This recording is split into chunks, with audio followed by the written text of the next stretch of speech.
I heard something interesting recently. It said, those who have vivid imaginations can more easily achieve their goals. And they went on to explain how when we have a goal in front of us, it's actually very important that we can imagine what it would look like to achieve it. What would it feel like? How would our life change on a day-to-day basis if we were to achieve that goal?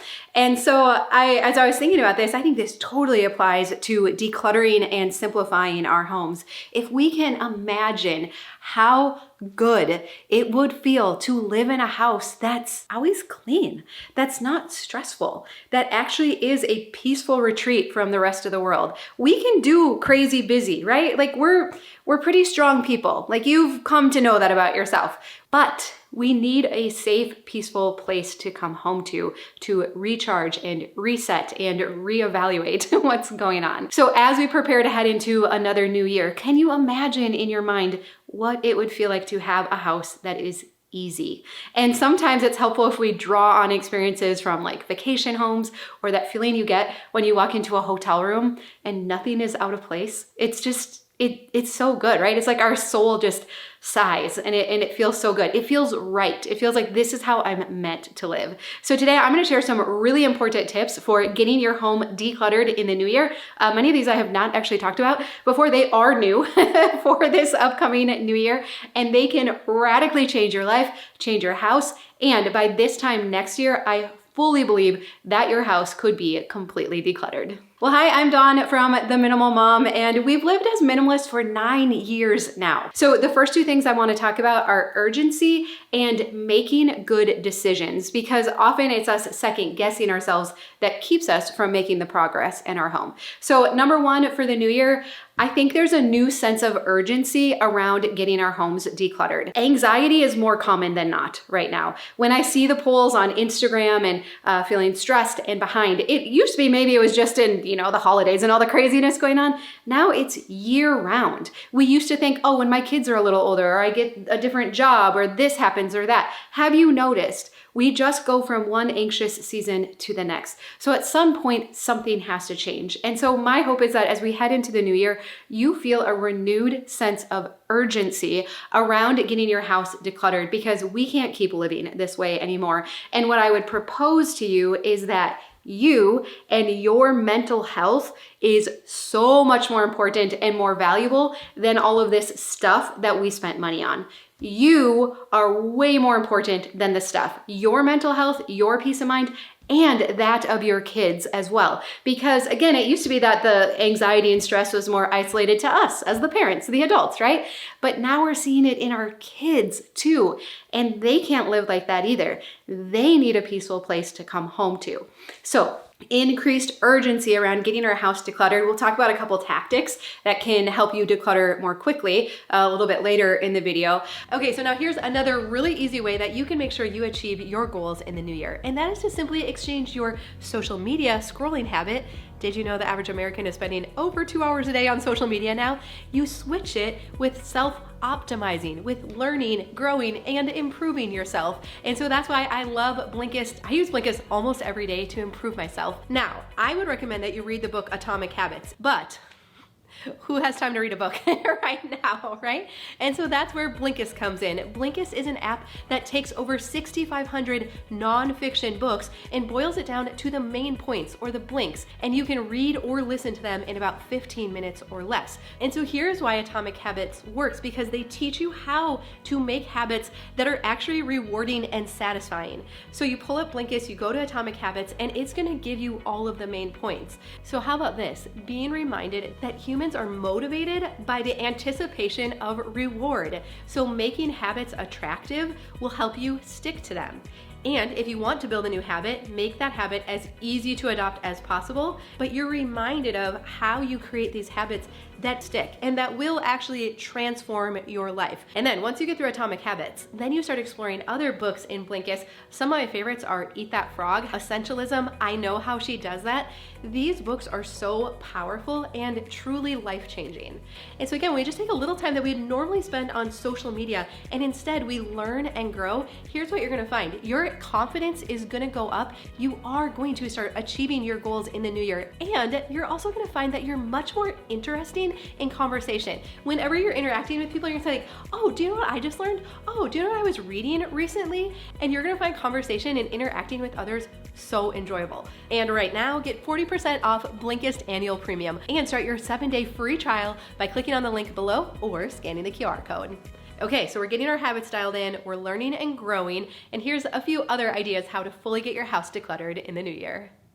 So number 2 is that I want you to feel confident in your decision making, because what is decluttering? It's just making a bunch of decisions, right? We hold something up. Should I keep it? Should I not? When did I use it last? How much did I pay for it? How guilty am I going to feel for letting this go? And then we go to the next thing. Should I keep this? Are the kids going to notice if I get rid of it? Should I keep this? This was a gift given to me. You know, are they going to notice when they come, right? It's a lot, and it is all decision making. And I've often said that when we're decluttering, we're faced with every wrong decision that we've ever made. And the temptation, because we have spent money on these things, the temptation is to keep it, to somehow try and make good on it by committing and promising ourselves like, I am gonna use it, right? And so we keep it to try and make good on the money that we spent. But that is faulty logic. It doesn't actually work that way. Physical items are meant to make our lives easier. They are meant to serve us. And if they're not doing that, then there's no point in keeping them. So how can we become more confident in our own personal decision making when we're decluttering? Well, it's important to understand the components of a sound decision. So if I want to know that I am making good decisions, what do I need to do? Well, there's really just 2 parts to it. 1, reflect on past history or data. So if I hold something up, I'm going to ask myself, when was the last time I used it? Do I anticipate using it in the upcoming year? Am I fairly confident that I am going to use it in the upcoming year? And if not, then ask yourself the next question. What are the options? If I didn't have this, what would I use instead? Well, I would probably just use a different travel mug. Is there something else I could use in its place? Could I borrow it from someone else? Would it really be that inconvenient if I didn't have it? And so we weigh the options. And so recently in one of our live body doubling sessions, we do live body doubling twice a day in our mentorship group.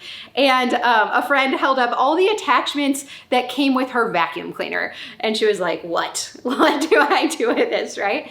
So let's apply this. When was the last time you used it? She had never used any of them. So she had had the vacuum for over a year. She had never used any of the attachments. Okay, well, let's say you didn't have them. Well, what are your options? For most of us, it wouldn't even occur to us that there's weird attachments to do different tasks that we need to do, right? So there's not a lot of consequence because those things literally were not adding any value if we don't even know how to use them or we forget that we have them. So she could look at the past data, she could look at the options, the vacuum was still gonna function very well even without those random attachments, and she could determine that it's a perfectly sound decision to get rid of these. But here's what we have to remember. We can't predict the future. You can't predict the future. She couldn't predict the future. I couldn't predict the future. Could there possibly be a time where she would realize what those attachments are for, have that specific use for it, and regret getting rid of those things? There actually is, right? But none of us can predict the future. So therefore, future predicting does not go into the formula for a sound decision because none of us can do that. All we can do is formulate the decision based on our past data and our past experiences. But you know what? It's actually very safe to use that because we are creatures of habit and we use the same stuff in our house over and over and over again. 80% of the things in our house never get used, never get touched. And so it is sound decision making to say, I haven't used it. I don't imagine I'm going to use it in the future. Therefore, I am deciding to let it go. Every once in a while, could there be a chance that we could have used that thing? Yes, but we can't know that. We can't predict the future. And I'm not willing to keep all of these extra random things in my home for just in case, because it's all inventory that I have to manage, and I'm not using my precious time and mental bandwidth for that anymore. Again, my mental health is so much more important than the stuff that I spent money on. Okay, number 3 that's gonna help you declutter so much faster as we head into a new year is to understand that very few people are self-motivated. We all think that we should be able to manufacture motivation, or there's something wrong with us if we don't naturally feel motivated to get up on a Saturday morning and be like, yay, I'm gonna declutter my house today. Most people are not naturally self-motivated. So if you struggle with motivation, you're actually more common than not. You are more normal than abnormal. Are there some people that just like wake up and they like go for their 8-mile run and then they come home and make a healthy breakfast and then they clean their house and then whatever? Yes, but again, they're a very small percentage. So you are more common and more normal than not if you lack motivation to declutter your house.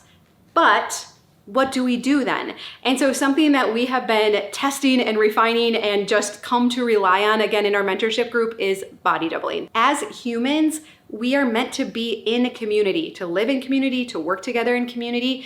And so like I said, we do body doubling twice a day, every day at 10 a.m. and 7 p.m. in our membership group with coaches because it is so effective. There is something about getting around other people that are just in motion. They're just moving and doing something and decluttering or tidying up their kitchen. So recently we did a bag a day challenge for November, and Lisa in our group on the body doubling, she was standing in front of her pantry. She's like, I have no motivation to do this. And we're like, come on, Lisa, you can do it. Get a bag. Like we're just trying to fill one bag today, right? Well, guess how many bags Lisa filled by the end of it? It was over 2, and then she had some more stuff that didn't fit in the bag, right? There is something about coming together with others to achieve a similar goal that is so powerful. So please stop beating yourself up for not being self-motivated all of the time and just look for how you can invite others into the process. All right, number 4, we have to let go of guilt and shame for the past mistake purchases that we made. So like I said, when we're decluttering, we're confronted with all of the wrong decisions. We've made all the wrong buying decisions, all the ways we've wasted money, all the ways we were marketed to. I mean, that's what marketing is. It's someone coming up with a product and saying, this is going to change your life. And what is so slimy about marketers at times, and again, my background is marketing. That's what I was planning on doing with my life, was marketing things, right? What is so slimy about it though is marketers know our weaknesses. They know when we feel old and ugly and overweight and sad and lonely. They know all of our weaknesses when we feel like a bad parent and all the things. And they look at a weakness and then they say, I have the product that will fix that. Here, you just need to buy this product and you're gonna feel so much better. It is gonna change your entire life. And so here we are, just a normal, regular human being up against marketing companies and stores and manufacturers that are spending billions of dollars to get inside our head and to sell our product. And you want to feel bad about the impulse purchase that you made at 10:30 the other night? They know what they're doing. They are so good and skilled and spend so much time and energy and research and money on getting us to buy these things. So if you have made mistake purchases, there is nothing wrong with you. Again, more common than not. and sometimes in ways, retail therapy is a better way to cope with stress than some other addictive substances and things, right? So we're doing okay. Like, do we have regret, shame even? Yes. Do we feel bad? Does it suck to be reminded of these things? Yes. But keeping them does not put the money back in your pocket, and it does not actually make you feel less guilty or full of shame. It just kicks the can down the road if you keep it until the next time you go to declutter, and then you have to be confronted by it all over again. So can we all agree that we are not going to keep items just because we spent money on them, just because we feel guilty or shame whenever we look at it? It's not helping us, and in fact, it's working against us. Okay, next let's talk about time will tell bins. This is a game changer, and also the no sevens rule when it comes to clothing. I love this so much. Okay, so we talk about time will tell bins from time to time. So if you have items in your house, especially things that you spent money on, that you're like, I want to let it go, I'm just not there yet, okay? So maybe it was a little spendy, maybe you're not sure if you're gonna use it in the future. You're like, well, maybe I'll get my house decluttered and then I'll do that fancy cooking that I saw at the Pampered Chef party, right? So you're just like, I just don't know. That's okay. So we're gonna grab an empty box, Amazon box, Rubbermaid tote, and we are gonna label it our time will tell bin. But here's what I'm gonna challenge you. In the past, I would say we're gonna put stuff in there, we're gonna time test it for 3 to 6 months, and we're just gonna see if we miss it or not, if we go back into it and pull the stuff back out. I'm gonna challenge you for the new year to cut that down to 1 month, because we have to get this stuff out. And I feel like that's gonna be long enough for you to actually realize if you missed the item or not. So there's 3 areas that I especially recommend using time will tell boxes. One is the kitchen, again, because a lot of times we have pricey gadgets and they can just be a little bit hard to let go of. Number 2 is clothing and your closet. Clothing, we get weird emotional ties to our clothing, right? We're like, I wanna fit into that, and I thought I was gonna do this. There's like fantasy self and identity things, and it's just sometimes kind of complicated. Getting it out of your closet, throwing it into a bin, setting it aside is often just a good way to kind of like, I don't know, cleanse our mind in our closet, and to then be able to look at it with fresh eyes. And honestly, I feel like after a month, you're gonna be like, man, I don't miss that stuff and I don't need it. My closet feels so much better without it, and you're not gonna have a hard time donating it at all. The third place for time will tell bins is kids' toys. Now, I can get kind of ranty about kids' toys because kids don't actually need toys. Like, toys, again, are just a way for manufacturers to make money. But I would encourage you, if you have kids, read the book Simplicity Parenting and just do a little Googling, like how many toys do kids need, learn about Montessori schools and that, and you're gonna find out that kids don't need a lot of toys. They need a few open-ended things, but mostly they're most happy when they have open space where they can be creative and use their beautiful minds. Their brains, they're so creative. And so we just need to give them space to use their brains, right? So anyways, we can pack up all their toys in time will tell bins, set them aside, see if anyone misses them. In the book Simplicity Parenting, Kim John Payne talks about to first cut the number of toys in half, so box up half of them, and then after a couple weeks, do it in half again. So that can be a great approach for the new year as well. But truly, if you have kids, I just can't recommend that book enough, and it will totally change your whole household and how you look at things with your kids. It's so good. Okay, next let's talk about the no sevens rule for clothing. So talking about clothing and how it's just kind of like, even just the thought of like having to declutter them for a lot of us is like a little bit anxiety inducing, right? So the no sevens rule. So here's what you do. You hold something up and you rate it on a scale from 1 to 10, how much you like it, wear it, and if it deserves a spot in your closet. The only thing is that you can't rate anything a 7. Do you know why? Because 7 is just a safe, like, you know, if someone's like, hey, scale of 1 to 10, how are you today? And you'd be like, oh, I'm a 7, right? It's just this like safe, meaningless number. It's like, I kind of like it, I kind of don't. And it's not, I mean, you would think that's what 5 would be, but it's not, it's 7, right? Am I telling the truth here? And so you hold up your clothing, you rate it 1 to 10, no 7s, and then you keep anything that is 8 or higher and anything else goes. So, you know, I showed this recently in a video. I love this sweatshirt. I wear it all the time. This would be like a for sure 9 for me. So it's a very clear yes, but then we might hold something else up and be like, well, it doesn't actually fit right now. I kind of have to suck in when I wear it. It tends to collect things or whatever. So it's probably more like a 5 or 6. Okay, well, good. That gave me the data that I need just to be willing to either put it in a time will tell bin for now, or honestly, permission just to let it go. As I have highly simplified my wardrobe, and again, I've kind of gone back to just like a black uniform now because it's easy. It requires no thought. I reach in my closet, I put something on, I go out the door. It has made my life so much easier, and I feel good. I know everything in my closet is an 8 or higher, which means I'm gonna feel good in it. It doesn't mean everything's perfect. There still might be a piece or two that I would eventually replace, but I can put it on and I can head out the door, and I'm not gonna be thinking about it all day or adjusting it or anything like that. And then lastly, when it comes to successfully decluttering your home in the new year, is you have to understand the different types of clutter. Because you've probably noticed this, decluttering things in our home, it's not all equal. There are some things that are easy. Like for me, it was actually fairly easy to declutter our kitchen.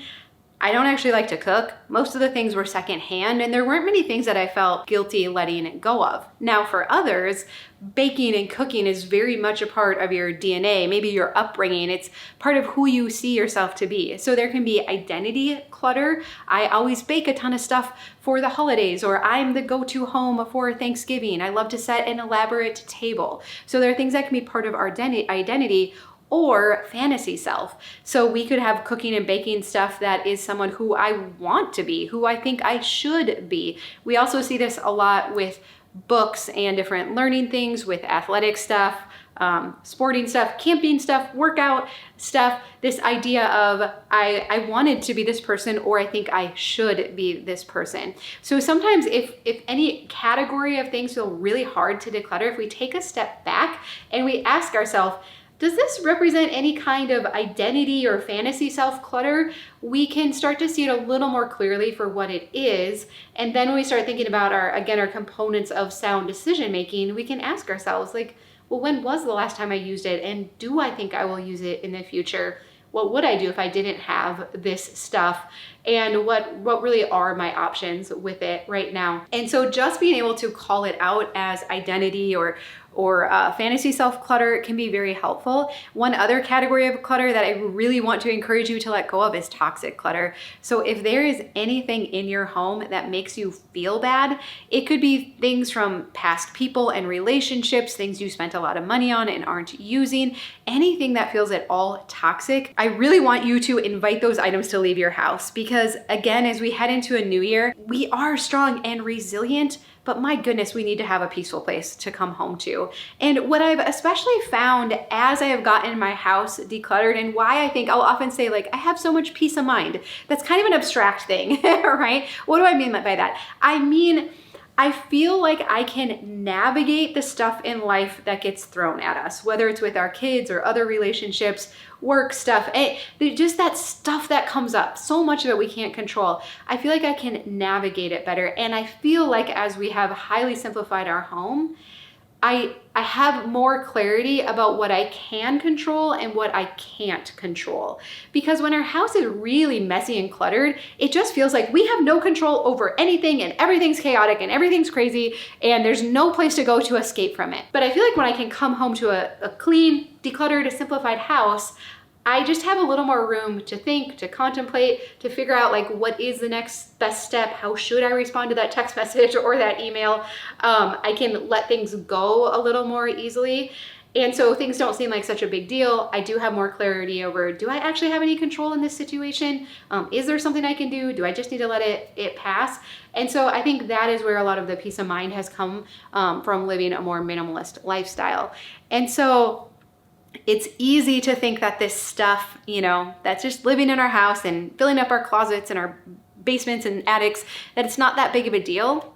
But I really want to encourage you that I think it is a big deal. And I think it is having this stress and pressure on us without us even realizing it, because we've lived this way for so long. So let's all commit together to getting our houses decluttered in the new year, so that we can all have that same peace of mind, that sense of calm, that sense of, like, knowing what we can and can't control. That's life-changing. That changes everything, and it changes our kids' lives too. It's so important. If you want to get your house decluttered in the new year, will you subscribe? And then you'll be notified when new videos come out. But we'll stick together. I will keep sharing all of my best tips and tactics for getting your house decluttered, because it really does change everything. I'm gonna link to our long format decluttering videos here. Put those on in the background and go to town, man. All right? I love you. I hope you have a really good day, and I'll see you again soon.